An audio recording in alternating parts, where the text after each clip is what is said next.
Hi there, welcome to episode number 3 of Secret Family Recipe.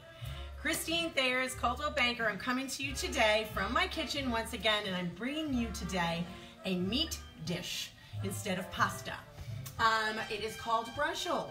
It is a northern Italian specialty and one of my family's favorites. In fact, my oldest daughter Nadia asks for this dish every year on her birthday. That's how much it means. Now, you can make it with other select meats, veal or pork or what have you. My family prefers the beef.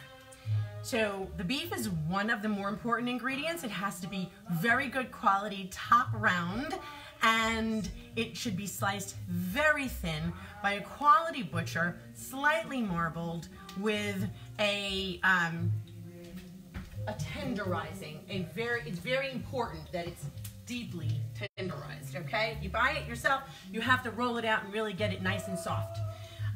Okay, so I use Steve's Market in Ramsey or Market Basket. Something that's nearby to you would be best. And let me just introduce you to my ingredients. We use pomodoro pilati, okay? Peeled tomatoes of good quality. I take about 1/4 of a can and squash it with my hands. About a tablespoon of butter and a spreader. Thinly sliced Genoa salami, about 1/4 pound. I'll send you the recipe on Tuesdays. I give you the recipe. A little bit of chopped parsley. And Grandma's yelling at the Alexa. Anyway, locatelli grated cheese, about 1/2 cup. And about 3 or 4 sliced hard-boiled eggs. Now, I am giving you a recipe for 5 bracioles, so you can make the adjustments if you're going to use more. Again, don't worry about the measurements. I will give you the recipe. And a breadcrumb mixture. I will introduce you as to how to make this first. So obviously you need about 2 cups of breadcrumb. We use good quality breadcrumb. You can make your own. Just take your bread and put it in your blender or processor and make it EVO. Okay, so as you know, we use EVO on a smaller than your big saute pan and put in your tiny diced onions. I did this ahead of time so that you could really see the whole thing. Okay, put in your breadcrumbs to that olive oil. Cover the olive oil generously. Okay, toss in your parsley. Okay, nice. We like parsley. It makes a really nice flavor in there. Locatelli grated cheese. This is a standard breadcrumb mixture. I'm in the meantime warming up my pan, my big skillet, with the extra virgin olive oil in there as well, so that I can get going on that for you.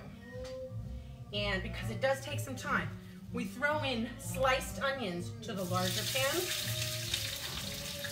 It's nice and hot, which is great. And those onions need to get slightly browned. Not too much. I just heard somebody say, not really. Oh. Take it for what it's worth. Okay, Mom, come on over. Let's try and give them what they came for, which is really you. They love you. And I don't blame you. Thank you, COVID, for giving me my mom for all these weeks and feeding me like a gourmet meal every night. So, as you know, 2 courses every evening when we were growing up. Okay, she loves a fork. I'm giving her a rubber spatula, which she hates. And my heat is on medium here. My heat here is on sort of low, medium low. I'm just tossing those breadcrumbs in. You kind of are doing a few things at the same time, but you can prepare your breadcrumb mixture ahead of time. You can prepare it the day before if you'd like. You can boil your eggs the day before and peel them, whatever, and just have it ready. You want them to stay together though, those nice clean slices, because you don't want to have little crumbles of egg. Okay, You see how this breadcrumb is nice and moist looking, okay? It's not dry, that's what you want. You want it to hold together. And I'm gonna shut that heat off of those breadcrumbs. Now I already did prepare the breadcrumbs, so we have that ready to go. And we have our bracioles. I am going to be able to show you, and you correct me if I'm wrong, which she will. These are the stages. So your thinly sliced, tenderized prime beef has got little spread tabs of butter. Very thin, not a lot. Okay, that's number one. I have parchment paper down here on the countertop just to keep the meat clean and away from every other surface. You put your breadcrumb mixture, you can see that's not a lot. A thin layering of your breadcrumb mixture. Okay, you put that on there, you want it to stay. Next, because this is a smaller piece of beef, you can put 2 or 3 pieces or slices of your deviled egg on there. Is this okay? Hard-boiled egg. Hard-boiled egg.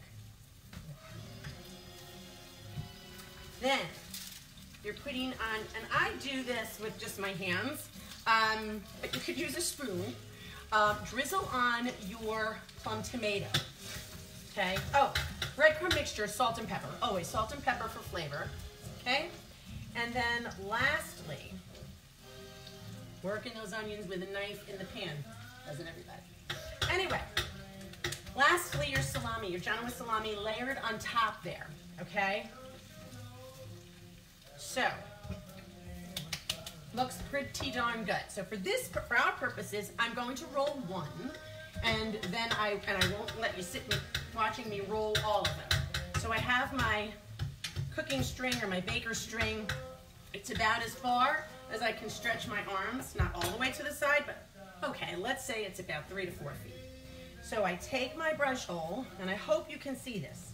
I start on one end, and I roll toward the center, trying to keep it in with my fingers, and I roll all the way to the end. Things kind of, if you put too much breadcrumb, it's going to kind of pop out the sides. Sometimes if you lose something you'd really like to, you can put it in the end there with your fingers, okay? There you go. Now I have a nicely, tightly rolled braciole. I take my string.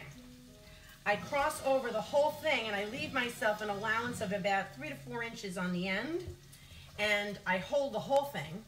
I wrap the opposite side of where my allowance is, and I roll back toward that end. Should get more of the end in there in the future, just so you know. Right. Yes, gotcha. What am I gonna do when she goes home? I don't want her to leave. And then I tie a bow. And I tie a bow just because it's easier to then remove after you're done cooking. So here you go. A beautiful, look at that, isn't that cute? Okay, so our onions are ready?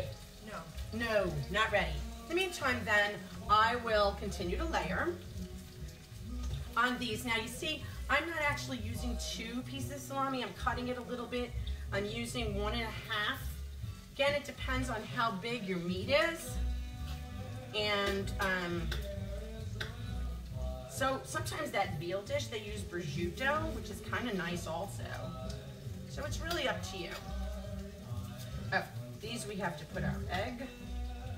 And we have to put, because I didn't complete it so that you could see, and our tomato. Can't skimp on any of those ingredients. Okay. Tomato, I'm putting it right now. Not a lot. Not a lot, just a little. Dab. A dab. Do we spots. hear? 3 spots, to be specific. And then, oops, here we go.